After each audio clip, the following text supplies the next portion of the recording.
yan. Pagod na yun.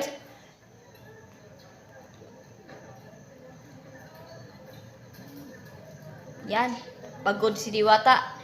Walang tulog. Puyat na puyat. Kasi alas 5 pa yung madaling araw pa uwi kagabi dahil sa piting ng Batang Quiapo. Kabutig. Uy, bro, kabutig. O nga. Shout out sa'yo, bro. Kumusta na? Irang oras na yung pahinga kay Diwata. Linggo kapaligiran, guys. Si Grabe, Diwata no? ay lumabas sa kanyang lungga. Yan puyat po yan. Madaling araw na po yan. Alas 5. Kauwi na po yan. Ilang oras pa lang ang kanyang pahinga, ang kanyang pagtulog. Pero siyempre, pagbibigay niya yung kanyang mga customer at kanyang mga followers para makapagpa-picture po sa kanya, guys. Sundan niya natin kung saan ang pupunta ang Diwata. Ayan o. Yan guys, dahil sa tipping kay Batang Quiapo, alas 5 ng madaling araw. Pag may time. Wala siyang tulog. Puyat na puyat si Diwata, sabi ni Yabagis Vlog. Puyat sabi ko na ba. Alas 5 ng madaling araw, ay uwi na si Madam Diwata. Wala siyang tulog, na puyat, pagod na pagod. Kaya, tunatulog talaga siya. Alam ko na, nalalaman ko yung sagot niya. Naniwala ko talaga yung pagsagot ni Yabagis Vlog na hindi na siya natulog ngayon. Nakatulog siya, napahinga lang siya. Bigyan ng pagkatao niya pa-picture ng mga tao. Dahil natulog. Di pa rin sa ibang mga artista na pag uwi niya tulog. Kasi nagpares siya, dapat talaga hindi siya ganyan, no? Kaya gusto talaga siya magpares. Kaya hindi siya magpares, palagi din siya kay... Masipag na empleyado. No. Yan talaga yung puyat na puyat si Diwata.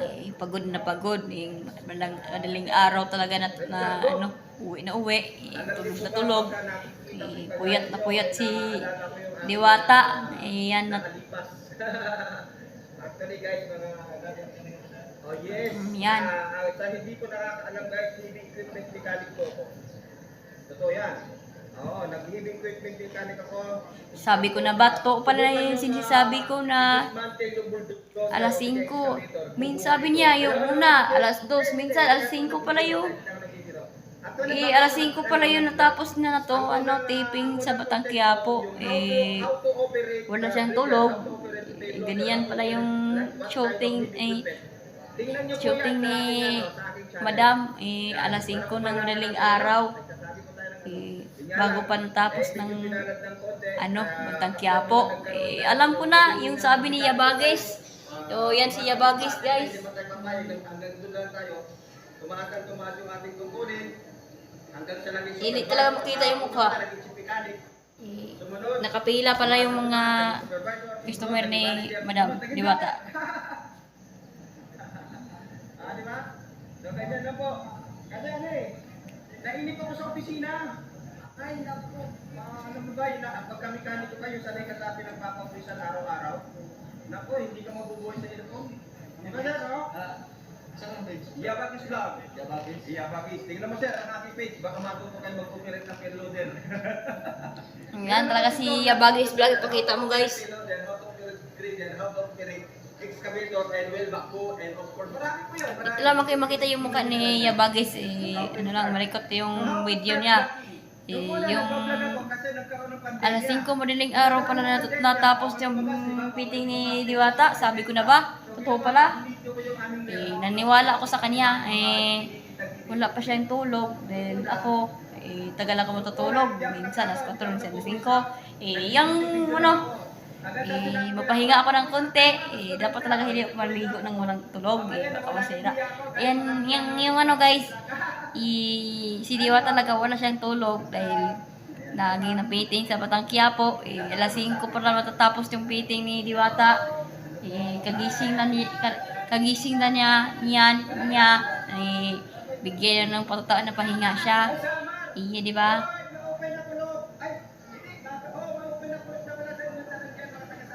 Ay, taga-Samar pala maupay yung tanan sa yung mga Samar. Yan yung mga taga-Samar yun, waray. Waray maupay na aga. Mayroong mahal. May mga bus. Alas 12 pala bakit kagising ni Diwata pala, tangang tanghali.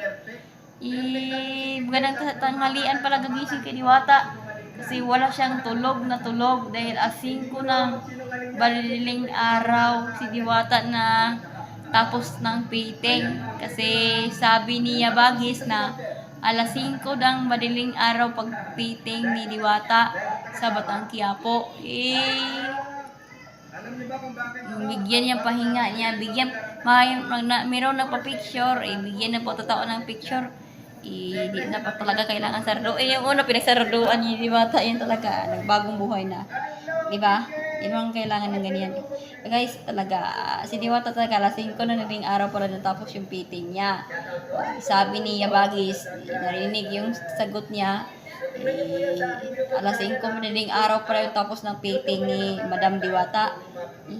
Alam ko talaga yan. Nagsabi siya guys, nagsabi siya, narinig ako ngayon. Baka mamaya wala meron pa. Di siguro palagi yung fitting niya. Talaga nag-fit palagi yung fitting ni Diwata. Nakita ko talaga palagi. Yung ganyang mga isina ni Diwata 5 ng pwedeng araw sa Batang Quiapo yung fitting ni Batang Quiapo 5 yung madaling araw yan. Grabe, puyat na puyat si Diwata, napagod nang walang tulog.